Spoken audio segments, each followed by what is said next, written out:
अस्सलाम वालेकुम नाज़रीन, मैं हूं मोहम्मद दानिश रज़ा और आप देख रहे हैं house of commerce. House of commerce में मैं एक मरतबा फिर आपकी खिदमत में हाजिर हूं।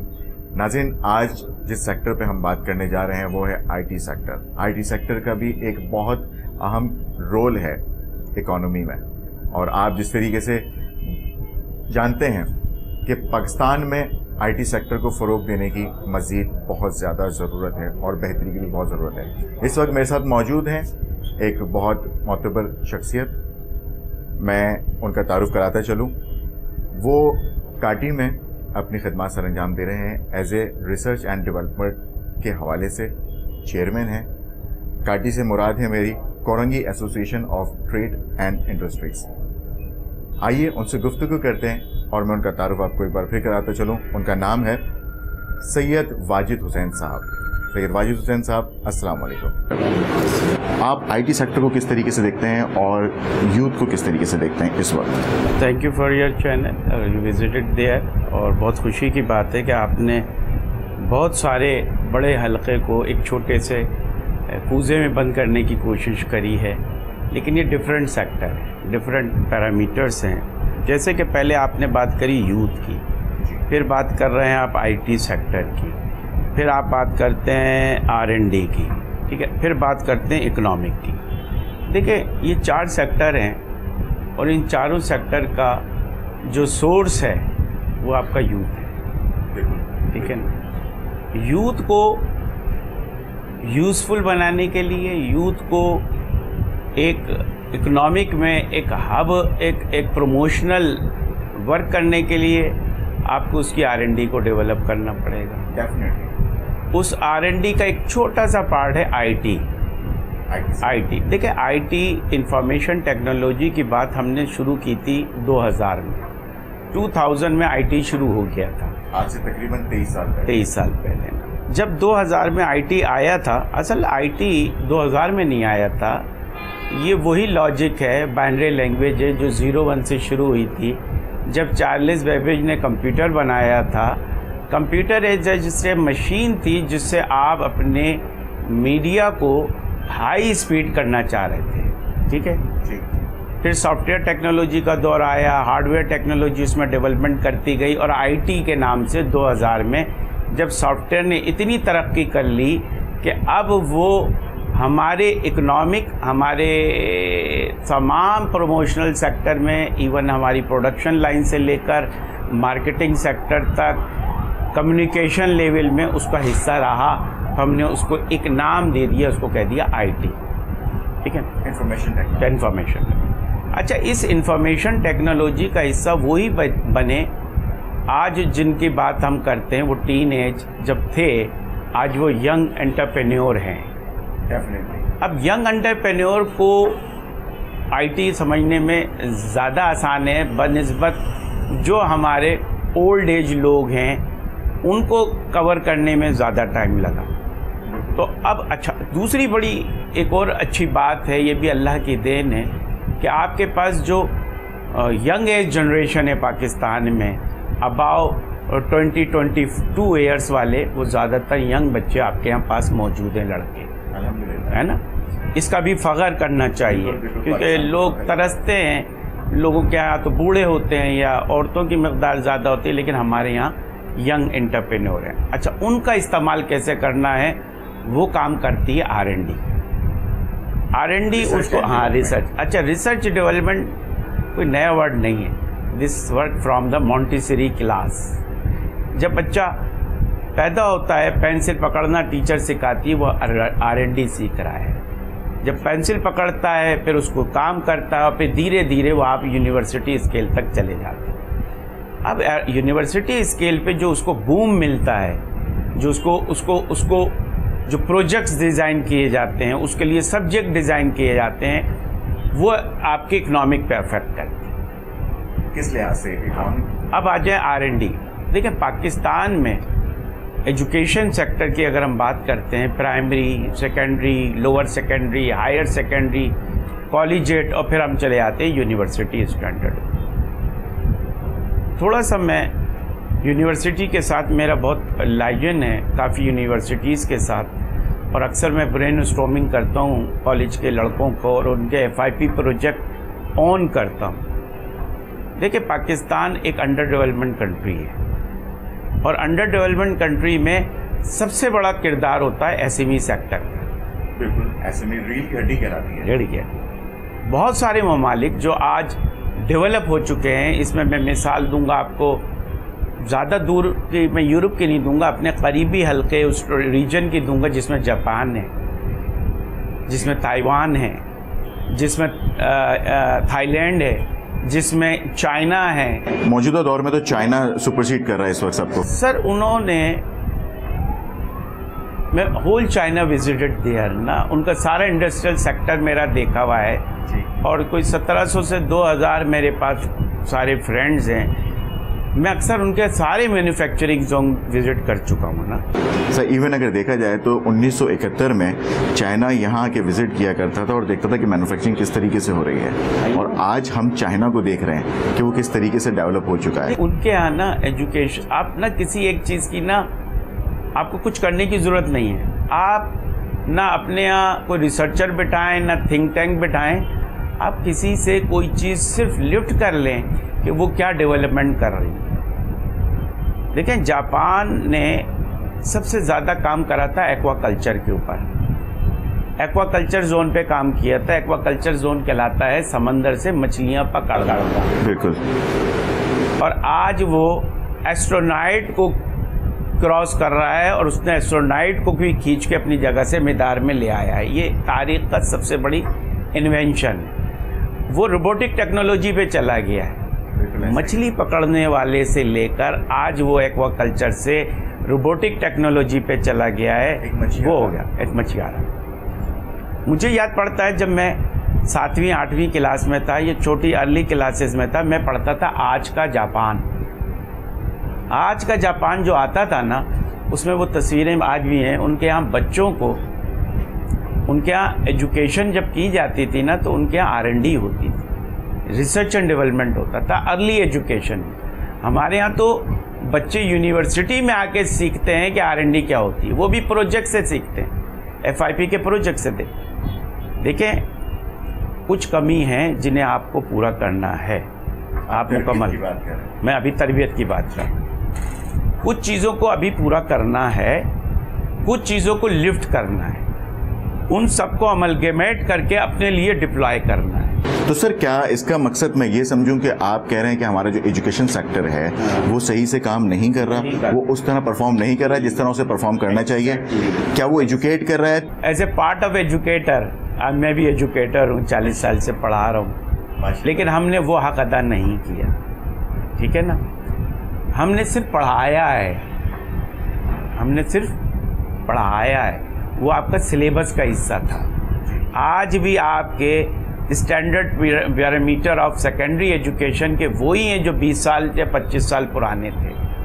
आज भी आपको GW बेसिक सिखा रहे हैं, आज भी कंप्यूटर की वो डॉट मैट्रिक्स प्रिंटर बता रहे हैं, आज वो चीज़ें बता रहे हैं जो मार्केट में भी ख़त्म हो गई। तो हम बहुत पीछे हैं एजुकेशन सेक्टर में। आपका टेक्स्ट बुक बहुत पीछे है, आपका ट्रांसफ़र ऑफ नॉलेज, जो एक टीचर होता है ना, उसकी ब्रेन स्टॉर्मिंग नहीं है। असल में उस्ताद की ब्रेन स्टॉर्मिंग होनी चाहिए कि उसको बताए कि हमारे बच्चों को देना क्या है। तो सर, कंप्यूटर के साथ साथ आप ये कह रहे हैं कि हमारे टीचर्स को भी अपडेट होने की ज़रूरत है। सर, अब एक वक्त था कि हम बच्चों को ना मना करते थे कि मोबाइल फ़ोन ना लो, एक वक्त था कंप्यूटर ना लो, लेकिन आज मजबूरी है कि हम बोलते हैं कि हर बच्चे के पास टैबलेट होना चाहिए, हर बच्चे का अपना एक लैपटॉप होना चाहिए, हर बच्चे को एक कनेक्शन गूगल का देना चाहिए, उसके पास इंटरनेट होना चाहिए।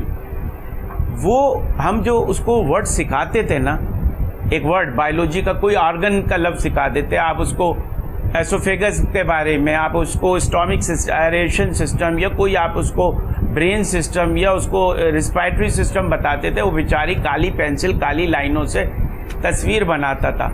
आज नेट खोलें, 3D इमेजिनरी मौजूद है और सारी एनिमेशन के साथ मौजूद है। तो आप मुझे बताएं, बच्चे की समझने का पहलू वहाँ अच्छा होगा कि वहाँ अच्छा होगा। तो इसका जो इफेक्ट है वो हमारी इकोनॉमी पे इसलिए आ रहा है कि हमारी यूथ के पास वो तरबियात नहीं है जो कि होनी चाहिए थी। तो अभी आप क्या समझते हैं कि हमारी यूथ जो है, एंटरप्रेन्योरशिप जो हमारी चल रही है आजकल यूथ के हवाले से आपने बात की, तो वो किस तरीके से अपना रोल प्ले कर सकते हैं और उनके अंदर इतनी डिसअपॉइंटनेस नज़र क्यों आ रही है? गो के एसएमईज भी हैं इसमें से और आगे जाके इसमें से कोई बिजनेस टाइकॉन भी बनेंगे, तो इनके अंदर जो डिसअपॉइंटनेस है। देखें, डेवलपमेंट होती है आपके अपने कंट्री के नेचर ऑफ डेवलपमेंट पे। आप हो एग्रीकल्चर बेस्ड कंट्री, आपको ड्रोन की ज़रूरत नहीं है, आपको रोबोट की ज़रूरत नहीं है, आपको सॉफ्टवेयर टेक्नोलॉजी की ज़रूरत नहीं है। पहले आप अपनी सीट को कंट्रोल कर लें। आपके जो 700-750 किलोमीटर का जो समंदर का किनारा है, आप पहले उस पर ग्रिप कर लें। आप पहले अपने जो एग्रीकल्चर के जो यील्ड के जो प्रोडक्शन लाइन है उसको ग्रिप पकड़ लें। आप उगा लें ना यार चीज़ें। बात मकसद कहने का मैं ये कह रहा हूँ, जब आपके पास ज़मीन है, हाँ, तो देखें आप अल्लाह ताला का बहुत बड़ा एहसान है, एहसान से एहसान है कि आपका जो सेक्टर है वो हरा है। 24 आवर वर्किंग एक्सपीरियंस है पाकिस्तान के अंदर, उमरकोट से लेके दर्रा खैबर तक, ठीक है। हर जोन अपनी माला माल लदा हुआ हर चीज़ों से। आप बलूचिस्तान चले जाएं, आप सिंध चले जाएं। अभी हम सिंध में बैठे हैं, हम सिंध की बात करते हैं। जी वाजिद हुसैन साहब, मैं आपसे यहाँ पर माजरत चाहूँगा क्योंकि एक वक्त हुआ है छोटे से ब्रेक का। तो नाज़रीन, हमारी गुफ्तगू चल रही है। आपने देखा कि सैयद वाजिद हुसैन साहब ने कहाँ से स्टार्ट लिया, बहुत अच्छा स्टार्ट था। आपने देखा कि वो हमें बचपन की यादों में भी ले गए और वहाँ से फिर हमें वापस लेकर आए हैं और अब इकोनॉमी सेक्टर की जानिब हम बढ़ते जा रहे हैं। ब्रेक के बाद हम यहीं से कंटिन्यू करेंगे।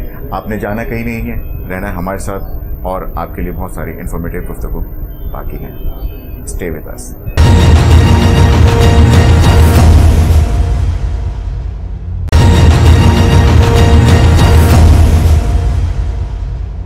वेलकम बैक नाज़रीन, हाउस ऑफ कॉमर्स में आपको फिर से खुशामदीद कहते हैं। और ब्रेक पे जाने से पहले जैसे आपने देखा कि हमारी गुफ्तगू चल रही थी और सैयद वाजिद हुसैन साहब हमें बहुत प्यारी सी बातें बता रहे थे बचपन से लेके जवानी तक की, और किस तरीके से हम अपना रोल प्ले कर सकते हैं इकोनॉमी में। तो हमारी बात चल रही थी सर। देखिए, एग्रीकल्चर का हवाला ना इस वक्त जितना इकोनॉमिक के अंदर आपका पोटेंशियल मौजूद है, उसके अंदर आपकी stabilization and growth of your economic दुनिया में वो मालिक इज़ ए ऑन लिस्ट हैं, ठीक है ना। लेकिन सितम ज़रीफ़ी ये रही कि 40 साल में आपने एग्रीकल्चर लैंड्स के ऊपर और उसकी यील्ड के ऊपर तवज्जो ही नहीं दी। उसका बेस है सबसे बड़ा आपकी सीड डेफिनेटली, है ना। वो कहे कि हाँ, सीड अगर अच्छा हो और ज़मीन अच्छी हो तो सब चीज़ होती है। अच्छा, ज़मीन का मामला तो अल्लाह से है, सीड का मामला प्रिजर्वेशन से है। सीड का बायर जो आपका कहसान है वो बड़ी कसम पुरसी की हालत में, ठीक है। और मैं आपको 10 साल की एक प्लानिंग बता दूं, इट्स माय ओन एक्सपीरियंस, और सारे फार्मर जानते हैं कि पाकिस्तान में we are under war of India के साथ वॉर में है। बिल्कुल ऐसे ही है। उसने हमारी ये वॉर जीत ली और आपके एग्रीकल्चर लैंड में एक आपका लो स्टैंडर्ड सीड फेंक कर सिंध में आपकी ज़मीनों का और आपकी फसलों का बेड़ा गर्क कर दिया, जिसकी वजह से हमारा किसान बदहाली का शिकार है। देखिए, परचेज़र ख़रीदार एक दफ़ा आता है और जब वो अपनी प्रोडक्ट देखता है कि वो अवेलेबल नहीं करता उसका टारगेट, उसके स्टैंडर्ड को, तो दोबारा नहीं आता। आप एसएमई सेक्टर की बात करते हैं, आप एसएमई सेक्टर में एक छोटी ज़मीन के मालिक का फार्मर भी कहलाता है। वो जी फार्मर है, वो स्टेबलाइज कर रहा है। देखिए, एग्रीकल्चर में एक दूसरा पार्ट भी इसके साथ अटैच होता है, वो है लाइव स्टॉक का।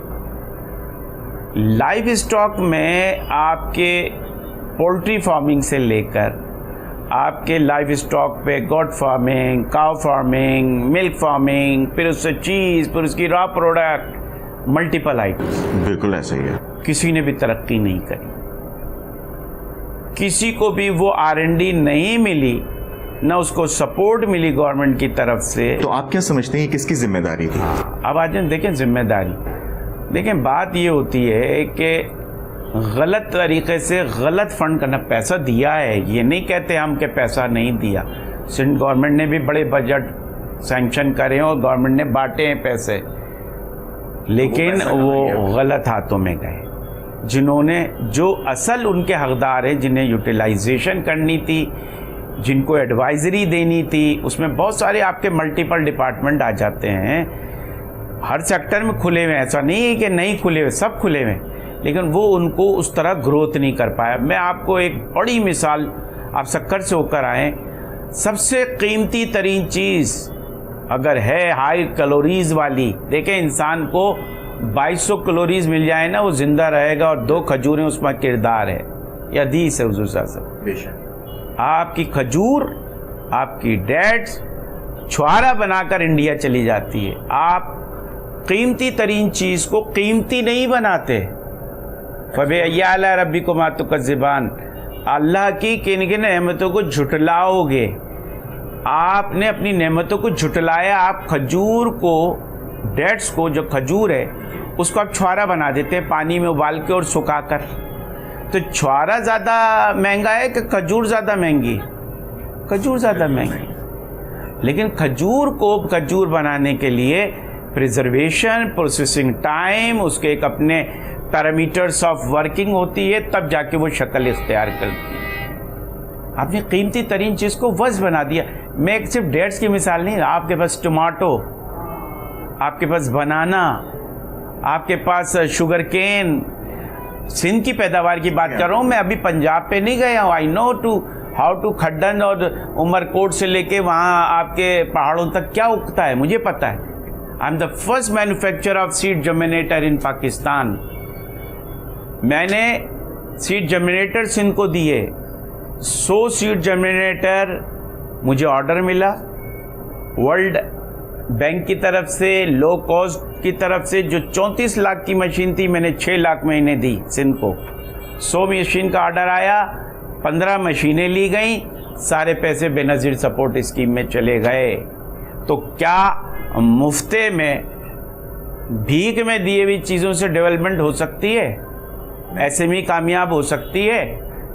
कैसे यार ये फार्मर करेगा? उसको तो बेचारे को पता नहीं, वो ज़मीन को तैयार करता है, 10 एकड़ की ज़मीन को बीज लेता है, कुछ बीज उसे मार्केट से मिलते हैं, कुछ पिछली फसल से लिया हुआ होता है, और वो जब डालता है फिर वो अल्लाह के रहम करम पे होता है। अभी मौजूदा जो सूरत हाल है उसमें सैलाब आया हुआ है, सिंध का बहुत बुरा हाल है, तो आप क्या समझते हैं कि ऐसे हालात में हम किस तरीके से अपने आप को संभाल पाएं? सर ये पानी तो निकल जाएगा, इसके निशान 6 महीने तक और 1 साल तक रहेंगे।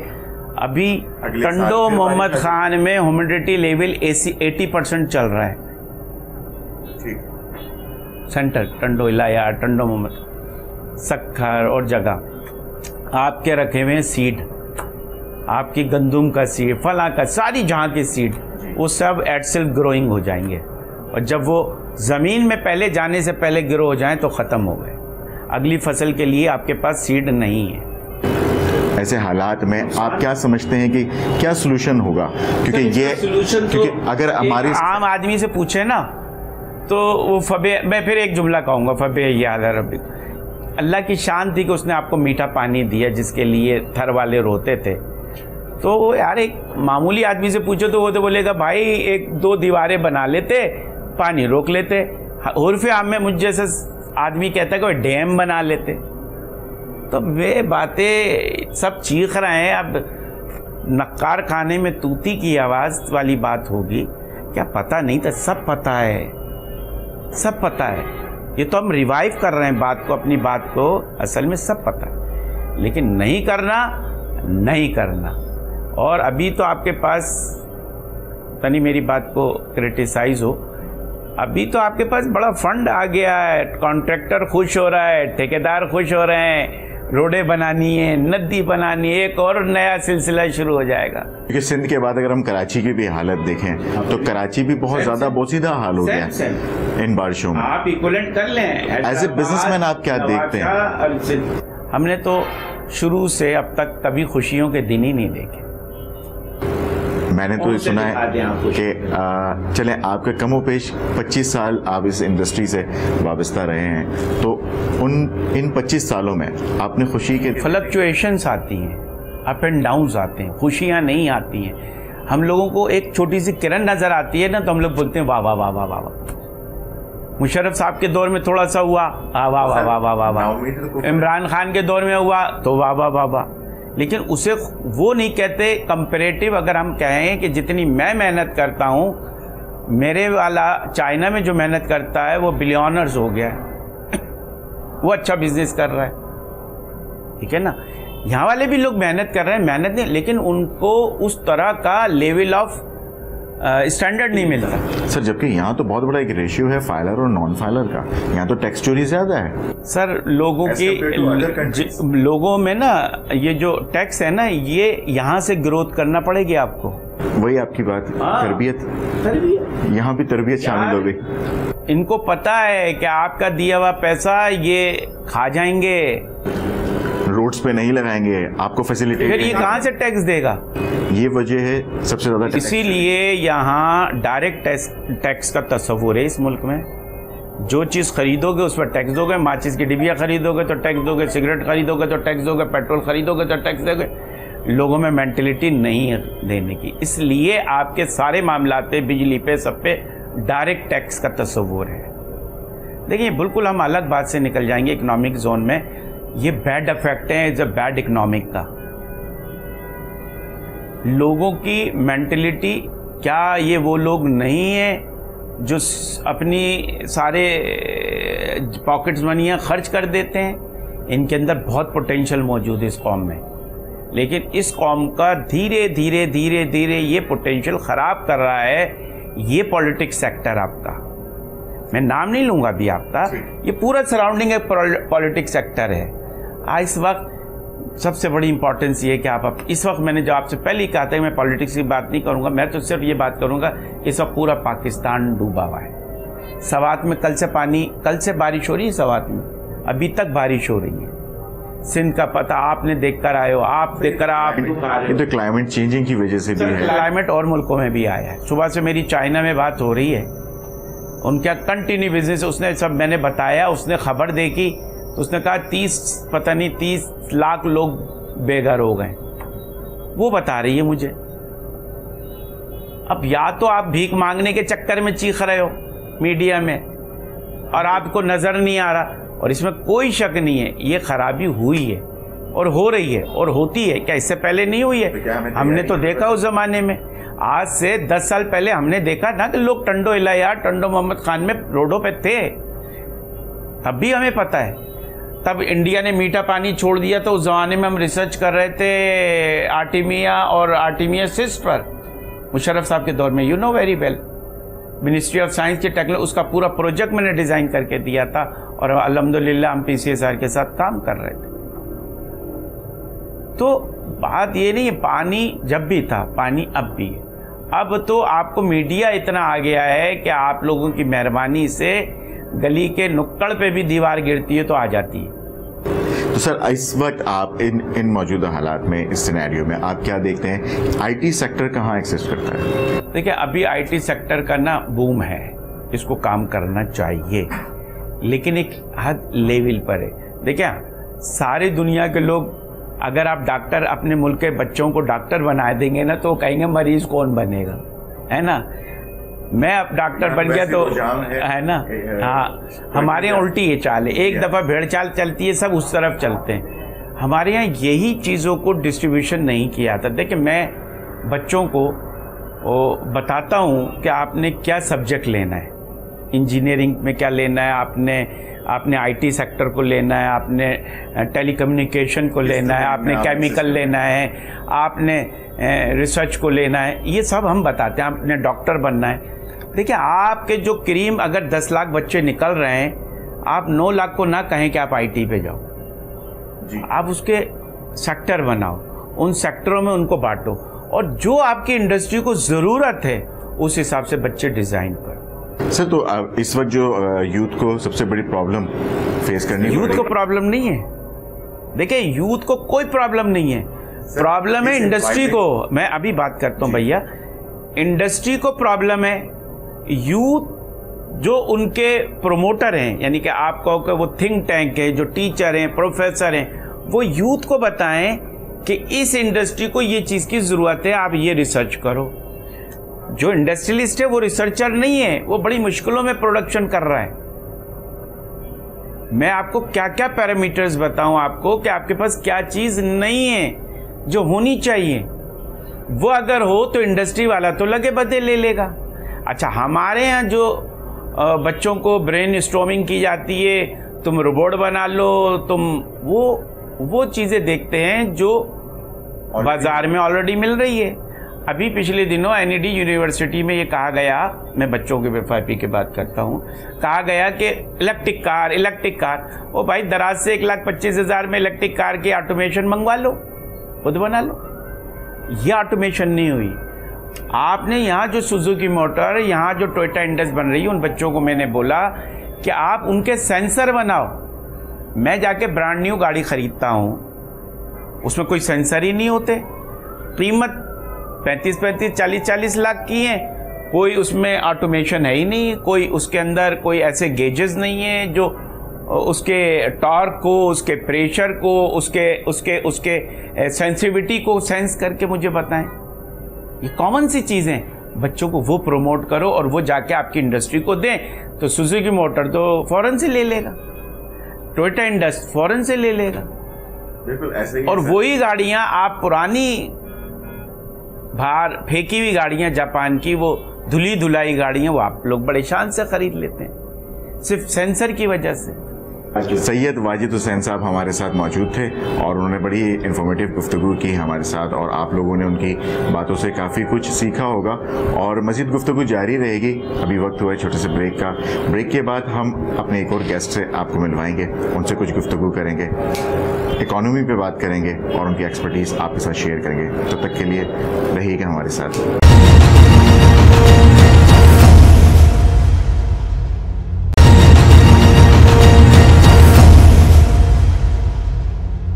वेलकम बैक नाज़रीन। ब्रेक से पहले आपने देखा कि हमारी गुफ्तगू चल रही थी सैयद वाजिद हुसैन साहब के साथ, और मैं इस वक्त मौजूद हूं उनके भाई सैयद तारिक हुसैन साहब के साथ। आपका भी इकॉनमी पे बड़ा एक्सपर्टीज़ हैं और बहुत ज़्यादा गहरी नज़र रखते हैं। उसके साथ साथ इस वक्त मौजूदा एग्जीक्यूटिव मेंबर हैं स्टैंडिंग कमेटी के काटी में। तो आइए इनसे गुफ्तगू करते हैं और इनसे जानते हैं इकॉनमी के बारे में, और इनसे कुछ सवालात के जवाबात लेंगे। तो आप लोगों ने हमारे साथ रहना है। मैं आपको मिलवाने जा रहा हूं सैयद तारिक हुसैन साहब से। सर, आप क्या समझते हैं कि इकॉनमी इस वक्त कहां खड़ी है, किस तरीके से सर्वाइव करेंगे? एसएमईज का बहुत बुरा हाल है, वो सेक्टर हमारा जो है तकरीबन इस वक्त बदहाली का शिकार है और बहुत ज़्यादा मायूस नज़र आता है मौजूदा गवर्नमेंट से भी। और जिस तरह का सिनेरियो चल रहा है, जिस तरह के टैक्सेस बढ़ रहे हैं या पेट्रोलियम मसनूआत में जो इजाफा होता जा रहा है तेज़ी से, उसकी वजह से महंगाई का रेशियो जो बहुत बढ़ता जा रहा है। तो आप क्या समझते हैं इकॉनमी इस वक्त कहाँ आपको नज़र आती है? देखें, सबसे बड़ा इम्पैक्ट हमारे यहाँ जो है इन्फ्लेशन है। जैसे डॉलर का है, डॉलर की फ्लक्चुएशन, डॉलर जब आपका 160 से शुरू हुआ, आज 200 से अब चला गया। 200 पाकिस्तान तारीख में पहली दफ़ा 240 से अब फ्लक्चुएशन हुई, वापसी रिवर्स आया है। लेकिन इसका इम्पैक्ट हमारी आवाम को नहीं मिला या कंपनीज़ को नहीं मिला। एक्सपोर्ट जो हमारी होनी चाहिए वो भी सारी नीचे गई है, जिसमें आप उठा के देख लें, टेक्सटाइल सेक्टर है, मैन्युफैक्चरिंग है, छोटे जो हमारे मैन्युफैक्चरर्स हैं वो तो आपके हाल के सामने ही है। रिपोर्ट्स जनूबी हमारा पंजाब में काफ़ी सेक्टर्स क्लोज हुए हैं। किस वजह से?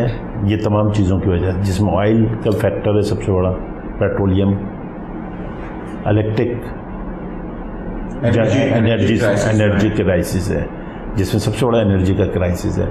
सिंध का और पंजाब में डिफरेंस है, केई का और आपके वापडा के। जो आजकल चल रहे हैं मामला, आप देख ही रहे होंगे तमाम जगहों पे प्रोटेस्ट हो रहे हैं, ये हो रहे हैं। जब तक इस चीज़ को कंट्रोलिंग नहीं होगी, प्राइसेस कम नहीं होंगे, कॉस्ट कम नहीं होगी, ख़ास तौर पे मैन्युफैक्चरिंग में। डॉलर का जो इम्पैक्ट है वो पूरे इस पे हमारे इस पे पड़ता है, इंडस्ट्रीज़ पे, और हर उस आइटम पे जो ना होना चाहिए। ये हमारी बदकिस्मती है। जब चीज़ें, आपसे पहले भी दानिश यही बात कर रहा था, डॉलर अगर नीचे आता है तो हमारा जो हाँ उसको भी नीचे आनी चाहिए, लेकिन उस पर आप देख लें क्या पोजीशन है, कोई चेक एंड बैलेंस नहीं है किसी भी मामलात को, किसी भी मामलात में कहीं पर भी कोई कंट्रोलिंग नहीं आ रही है। जो ये हमारे मौजूदा हुक्मरान हैं, इनको चाहिए गुड गवर्निंग होनी चाहिए, जो नहीं है। तो सर एसएमईज को आप कहाँ खड़ा पाते हैं इस वक्त? क्या सिर्फ एसएमईज के साथ ही ये प्रॉब्लम्स चल रही हैं, या आप समझते हैं कि जो बड़े इंडस्ट्रियलिस्ट हैं उनके साथ भी वो भी इन्हीं ये चीज़ों को फेस कर रहे हैं? नहीं, सबको, सब, हर, यानी कि छोटा ताजिर हो या बड़ा बिग हमारे इंडस्ट्रियलाइज हो, सब मुतासिर हैं। इवन कि मेरा तो जाना आना रहता है कंपनीज़ में। आप हैरान होंगे जितनी अच्छी कंपनीज़ जा रही थी वो इस टाइम लॉकडाउन की पोजीशन, और कई सेक्टर्स उन्होंने अपने यूनिट्स बंद किए हैं। आप हैरान होंगे, नाम मैं नहीं बता सकता आपको। कुछ टेक्सटाइल इंडस्ट्रीज के बारे में मुझे भी मालूम है, जिनकी वजह से 2,500-3,000 हज़ार एम्प्लॉयज़ जो हैं वो बेरोजगार हुए, बेरोजगार हुए। बिल्कुल ऐसा ही है। पंजाब की रिपोर्ट्स हमारे पास क्या समझते हैं इसकी मेन वजह क्या है? मेन वजह देखें, गवर्नमेंट की पॉलिसी बेहतर नहीं है, और जब तक पॉलिसीज़ नहीं बेहतर होंगी तो हमारे यहाँ सर्वाइव करना मुश्किल है।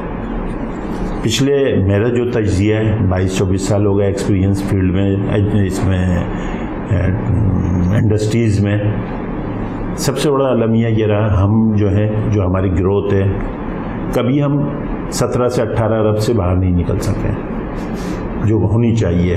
बांग्लादेश की तरफ आप देख लें उठा के, 80 अरब डॉलर के उनके रिजर्व ज़खायर हैं। हमारे 17-18 जो लास्ट हमारे 22 तक थे मार्च में, 22.5 अरब डॉलर के, जिसमें ओवरसीज़ भी शामिल था। उन्होंने जब गवर्नमेंट हुई है, जो भी मामला हुए, बट उसमें ओवरसीज़ ने अपने निकाले से साइड पे, क्यों आपने उनको दिया नहीं जो भी बेनिफिट मौजूदा गवर्नमेंट को देना चाहिए था।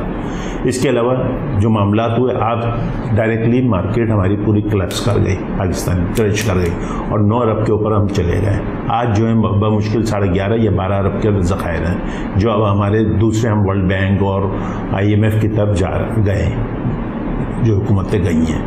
अब देखें क्या बेहतर सूरत होती है। फिर इंपोर्ट एक्सपोर्ट सारी रुक गई है।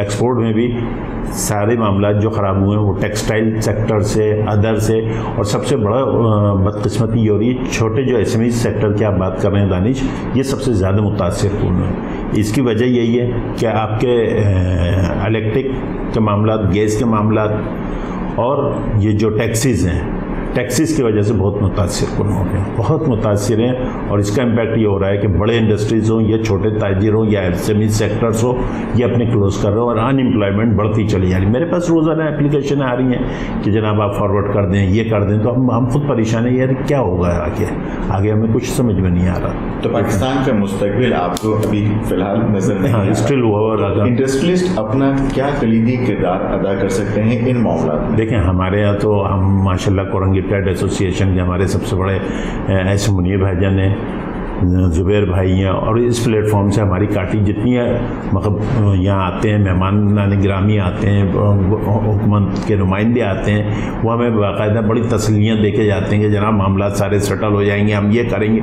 उसके बाद कुछ भी नहीं होते। कोरंगी की आपके सामने पोजीशन है, आप देख लें इंफ्रास्ट्रक्चर का क्या हाल है। इंफ्रास्ट्रक्चर तो आपने देखा ही है कोरंगी का, लेकिन अभी उम्मीद हमें मिली है सिंध गवर्नमेंट से भी कि हम फलां ब्रिजेस कंप्लीट हो रहे हैं, इंफ्रास्ट्रक्चर हम बेहतर कर लेंगे 1 साल में। तो देखें मौजूदा सूरत हाल बहुत ज़्यादा ख़राब है। जैसे कि आप देख रहे हैं कि मौजूदा सूरत हाल से मेरी मुराद है कि हम बारिशों का शिकार हो गए हैं, इंफ्रास्ट्रक्चर हमारा जो था वो बहुत ज़्यादा तबाही का शिकार है। तो उससे सनती एरिया में जो आमदोरफ्त में जो परेशानी के बाइस बन गए हैं, सड़कें खुदी हुई हैं, तो उसमें आप क्या समझते हैं कि हमारे इंडस्ट्रियल कितना ज़्यादा सफ़र? सर मैं अब क्या बताऊँ, आप मतलब चाहे वो पोश एरिया हो या न्यू कराची या कोरंगी हो या लांडी हो, कहीं का भी नाम मैं अब क्या बताऊं आपको, आप उठा के देख लें, बहुत बुरा हाल है इंफ्रास्ट्रक्चर का, और इसको संभालना बहुत मुश्किल है। जितनी एज सुन एज पॉसिबल, अगर देखें इंडस्ट्री बेचारे हमारे तो करते ही हैं कोशिश कि भाई साथ में हम कर रहे हो। अभी मेरे पास में ये पीछे रोड है तो कहने लगे यार आप देखें आके मैंने अपने तौर पे रोड को मेंटेन किया है। नाम नहीं हम क्यों आगे दे सकते क्योंकि कुछ को मामला ऐसे होते हैं, हमारे दोस्त है आप कहते नहीं। अच्छा तारिक हुसैन साहब, एक और बात बड़ी इंपॉर्टेंट और दिलचस्प भी है कि मैं क्या बल्कि सभी लोग देख रहे हैं कि बिजनेसमैन अब सियासत की तरफ आ रहे हैं, तो आप क्या समझते हैं कि बिजनेसमैन को एक सियासतदान होना चाहिए, एक पॉलिटिशियन बनना चाहिए? इस बारे में आप क्या समझते हैं? ये सवाल बड़ा मुश्किल कर रहा है दानिश कि इंडस्ट्रियलिस्ट को, हमारे भी एक दो दोस्त हैं वो भी आए पॉलिटिशियन की तरफ कि नुमाइंदगी करने के लिए। अगर अच्छी बात है, अगर गवर्नमेंट उन्हें सपोर्ट करेगी और यहाँ से इंडस्ट्रीज से हमारे यहाँ से सपोर्ट होगी तो नुमाइंदगी अच्छी बात है, तो अच्छा अमल है ये जो करते हैं। लेकिन देखें अगर उसमें बेहतरी मिले हमें, ख़ास तौर पे इंडस्ट्रीज़ के लिए नुमाइंदगी में, तो हम समझते हैं अच्छी बात है। हमारे कोई किसी भी जमात से ताल्लुक़ हो, हम एक वॉटेवर किसी एक को हम नहीं कह रहे। आप समझते हैं कराची हाँ जी हाँ बिल्कुल, कराची जो है, कराची हब है बिज़नेस का, तो आप क्या समझते हैं कि इस वक्त कराची में जो सूरत हाल है इसको बेहतर बनाने के लिए इंडस्ट्रियलिस्ट किस तरीके से अपना किरदार अदा कर सकते हैं? कराची के हालात तो आपके सामने ही है, कराची एक बिजनेस हब है, और अगर आपका इस हब को अगर आपने नहीं सही तौर पे संभाला तो इंडस्ट्रियाँ मूव कर जाएंगी और करी हैं यहाँ से कराची से। बड़े बड़े ग्रुप्स के नाम हैं जिनको शायद आप हैरान होंगे सुन के दानिश, आप प्राइवेटली मैंने आपसे बात भी करी है, बताऊंगा कि आप हैरान रह जाएंगे। कभी मैंने अपनी लाइफ के अंदर इतना बुरा हाल नहीं देखा जो इस दफ़ा देख रहा हूँ मौजूदा सूरत हाल। आप क्या समझते हैं कि इंडस्ट्री को किस तरह चलाना चाहिए, किस तरीके से बेहतरी लाई जाए इसके अंदर?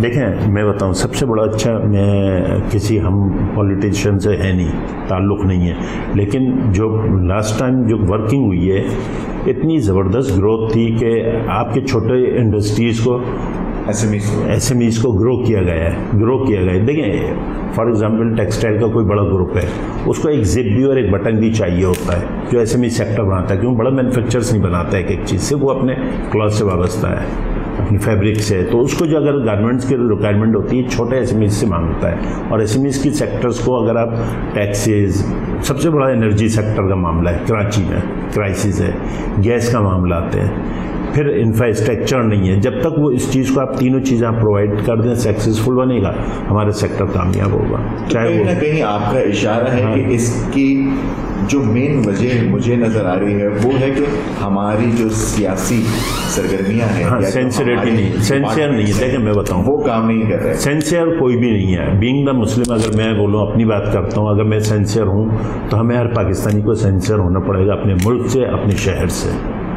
और अपने बिजनेस से। देखें अगर बिजनेस ग्रो करेगा अनएम्प्लॉयमेंट ख़त्म होगी। कोरंगी का आप शायद हैरान होंगे दानिश, तकरीबन नियर अबाउट समथिंग 20 से 2 मिलियन से अबव जो है हमारे यहाँ जॉब्स ये इंडस्ट्रीज संभाले में लोगों को रोज़गार दिया हुआ है। अगर यही रोज़गार में फ्लक्चुएशन आएगी, कंपनीज बंद होंगी, तो आपको पता है अनएम्प्लॉयमेंट बढ़ेगी। बदहाली का शिकार है हमारा सनती एरिया जिसका नाम है कोरंगी सनती, और पाकिस्तान का सबसे बड़ा हब है, अल्हम्दुलिल्लाह सबसे बड़ा हब है, और काटी उसका दिल है जिसको ये संभाले हुए हैं। लेकिन बस ये अब हम इससे ज़्यादा आपको क्या बताएं, अगर आप कभी सर्वे करें, चल के देखें, इग्नोरेंस का। लेकिन हमारी काटी अल्हम्दुलिल्लाह इसको पूरी कोशिश है कि एक गुलदस्ते की तरह इसको, जी हाँ बिल्कुल, बहुत अच्छी गुफ्तगू चल रही है। लेकिन सैयद तारिक हुसैन साहब, मुझे एक छोटा सा ब्रेक लेना होगा क्योंकि ब्रेक पे जाना भी ज़रूरी है। तो हम ब्रेक पे जा रहे हैं नाजरीन, और वापस आएंगे। जैसे कि आप देख रहे हैं कि काफ़ी अच्छी गुफ्तगू चल रही है और बड़ी इन्फॉर्मेटिव गुफ्तगू चल रही है, आप लोगों को काफ़ी कुछ सीखने को भी मिलेगा, तो आप कहीं मत जाइएगा, हमारे साथ रहिएगा।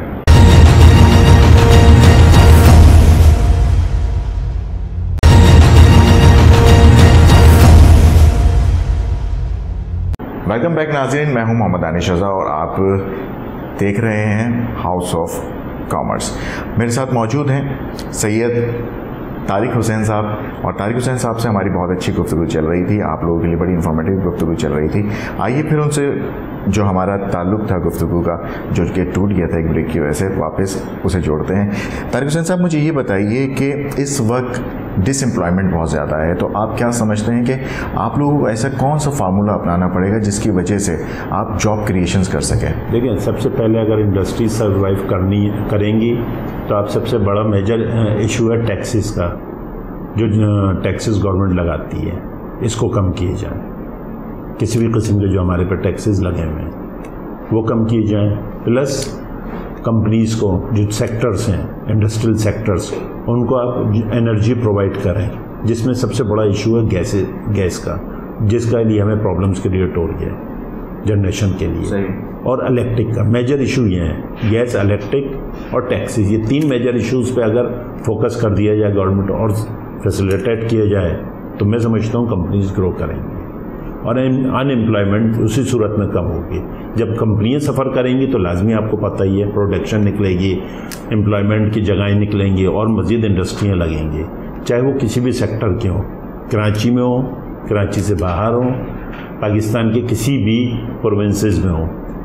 तो हमारी तो यही उम्मीद है कि जनाब इन चीज़ों पर कंट्रोलिंग की जाए।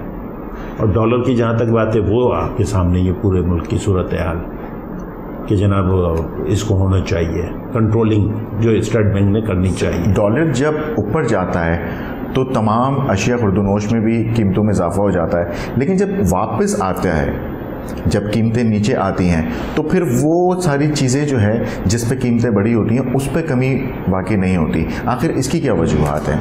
मैंने अभी दानिश आपको पहले भी हमारी बात हुई कि गुड गवर्निंग नहीं है हमारे यहाँ। कि देखें, हम सिंध की बात करते हैं ना, तो इसमें मॉनिटरिंग होनी चाहिए। रिवाइज अगर आपके कोई प्राइस कम होते हैं, उस दिन भी हमारे यहाँ 14 अगस्त को आए थे काटी में मुर्तज़ा साहब, उन्होंने भी यही बात की कि जनाब अगर चीज़ नीचे प्राइसेस डॉलर कम हुआ है तो हमारे जो दूसरे सेक्टर्स हैं जो को अशिया खुर्दनोश है उनको भी नीचे आना चाहिए। पेट्रोलियम के अगर आपके प्राइस कम होते हैं तो प्राइसेस लोगों को चाहिए कम करना, लेकिन वो ऐसे सच नहीं करते। अच्छा, वो मैं आपसे बात कर रहा था, उसी बात पे मुझे एक बात याद आ गई पॉलिटिशियंस के हवाले से। तो पॉलिटिशियन अगर आने वाले वक्त में आपको चांस मिले कि आप जो है वो पॉलिटिक्स की तरफ आएँ, तो क्या आप आना पसंद करेंगे या एज ए बिजनेसमैन नहीं रहना पसंद करेंगे? नहीं, मैं तो पॉलिटिशियन में नहीं पसंद करूँगा, बिजनेसमैन ही को कंसिडर करूँगा ख़ास तौर पे, क्योंकि हमारा एक ख्वाहिश भी नहीं है, लेकिन ये कि बहरहाल बिज़नेस पे फोकस होना चाहिए और उसी को मॉनिटरिंग भी करनी चाहिए। जहाँ तक आपने बात की थी कि गुड प्राइसेस को हम कैसे कंट्रोल, तो ये हमारी मौजूदा हुकूमत का या कोई भी हो, गुड गवर्निंग प्रोविंसेस लेवल पे होनी चाहिए। उसमें सबको शामिल करना चाहिए, हर डिवीज़न के ईस्ट लेवल पे, फिर स्टेक होल्डर्स को, ताकि ये मॉनिटरिंग हो सके। तो बेहतर की तरफ हमें वहीं जाना चाहिए, जो हमारी मशवरा एडवाइस है जो हमारी गवर्नमेंट। जी, बजा कहा आपने। लेकिन यूथ इस वक्त बहुत ज़्यादा मायूस नज़र आती है, तो आप क्या समझते हैं कि यूथ को किस तरह का आप पैगाम देना चाहेंगे ताकि यूथ हमारी मज़ीद एनर्जेटिक हो और अपनी चीज़ों को बेहतर बना सके? मायूसी तो कुफ्र है और ये हमें मायूस होना ही नहीं चाहिए। अल्लाह ताला हमारे हाल पे रहम करे और हमें ख़ुद भी चाहिए कि आगे बढ़ने की जस्तजू होनी चाहिए। यूथ को ख़ास तौर पर एडवाइज़ है कि अच्छी सोच रखें। हालात आज नहीं कल बेहतरी की तरफ होंगे। जो भी ये हालात चल रहे हैं अल्लाह ताला बेहतर करे हमारे मुल्क के लिए, कौम के लिए, और एक यकजा सोच रखनी होगी, अच्छा व्यू रखना पड़ेगा हमें। जब तक हम व्यू ही नहीं रखेंगे, आगे सोच नहीं रखेंगे तो नहीं। चूँकि हमारे प्रोग्राम का वक्त ख़त्म हो रहा है, इसलिए मैं आपसे चाहूँगा कि आखिर में आप क्या पैगाम देना चाहेंगे ख़ास करके यूथ? लेकिन मैंने आपके पहले भी कहा था कि हमें सेंसियर होना है मुल्क के लिए, अपने साथ के लिए, ज़ात के लिए। जब तक हम सिंसियरिटी नहीं दिखाएंगे, मुखलिस नहीं होंगे, तो हम आगे नहीं बढ़ सकते, कोई भी हो। तो यही मेरी एडवाइस है, मुखलिस हों अपने आप से, अपने मुल्क से, और ख़ास तौर पे अपने मेहनत और लगन से आगे बढ़ने की जस्तजू करें। एजुकेशन में तो ख़ास तौर पे पूरी एजुकेशन कंप्लीट करें, चाहे वो हमारे इंजीनियर्स हों, डॉक्टर्स हों, किसी भी लेवल पे आप एजुकेशन हासिल कर रहे हो तो जाएं, इंडस्ट्रीज़ में आएँ, संभालें। और देखते हैं, हम जब जाके देखते हैं हमारे अपने बच्चे, तो बड़ी खुशी होती है कि जनाब वो उस लेवल पे पहुँचे हुए होते हैं। इंजीनियरिंग लेवल करके जब जाते हैं, वो संभालते हैं उन प्रोजेक्ट्स को, तो बड़ी खुशी होती है, चाहे वो किसी भी यूनिवर्सिटी से पास आउट हो इंडस्ट्रीज़ में। यही मेरा पैगाम है। संभालें माशाल्लाह, और अल्लाह ताला हमारे मुल्क को तरक्की दे।